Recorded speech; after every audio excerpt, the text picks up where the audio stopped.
We're here today talking with Chelsea DeVries about her book, Sticks and Stones. It's a book of poetry, but Chelsea, I'll let you tell us about your book. Go ahead and tell us the backstory of your book.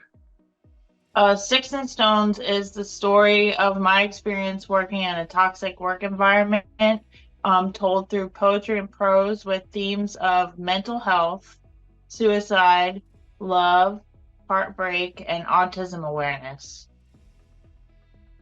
So you kind of talked about it. It's from a work environment. Was this one single work environment, or what was that kind of your inspiration? And then how long of a process was it for writing this book?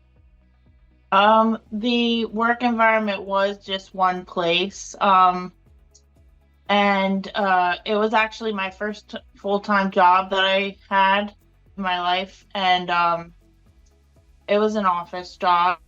But basically, the process of writing it was I left the toxic employer. I was in a very dark place, mentally and emotionally, Mm. and I felt like there's probably many people out in the world right now who are probably dealing with similar things, and they need something to get them out of the dark place. So that is why I wrote Sticks and Stones.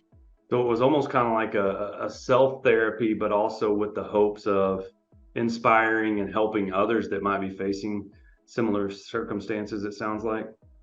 Yes, exactly. Yeah.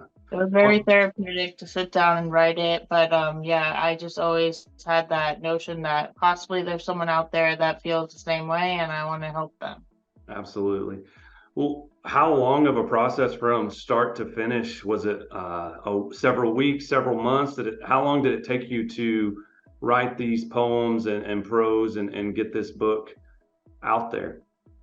I would say that the book actually started by me writing the prose piece that's in the middle of the book. And then from there, I was just writing poems. And actually, I had written several of the poems that are included in the collection while I was at that workplace. It was kind of how I dealt with the toxic environment. I would sit at my desk and kind of write some poetry. Hmm. Um, but from the whole process, I would say it was about 6 months of me putting the book together, of writing it and then editing it and putting it together.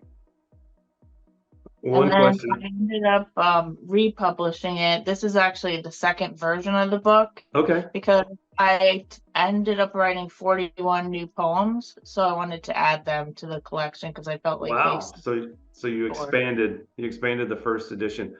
One other question I have, and then I'll let you if there's anything else you want to share before we end. But I wanted to ask, have you found a more healthy work environment that you're working in now? Yes, I have. It is a part-time job, but it is a healthy work environment. They check in with me mentally and emotionally. They even called me yesterday to check in during the hurricane Irma. That's great. Well, See if I Chelsea, was. I appreciate you sharing with us. Is there anything else you want to share about your story, your journey, or your book before we end today? Um, I actually wanted to let people know that I have an Etsy shop, and that is where they can get a signed copy of my book, as well as I have poetry stanza artwork that I create that highlights different imagery from the poetry, and you can get all that in my Etsy shop. Well, that's great. Thank you for sharing. You can also grab a copy, so you can grab a copy through her Etsy shop. You can also grab a copy of the book online through Amazon. And one of the more exciting announcements is that Chelsea's book is also available now on Audible. So if you like to listen to things, download, listen on the go, you can grab it there as well. Thanks again for joining us, Chelsea. Oh, thank you for having me, Scott.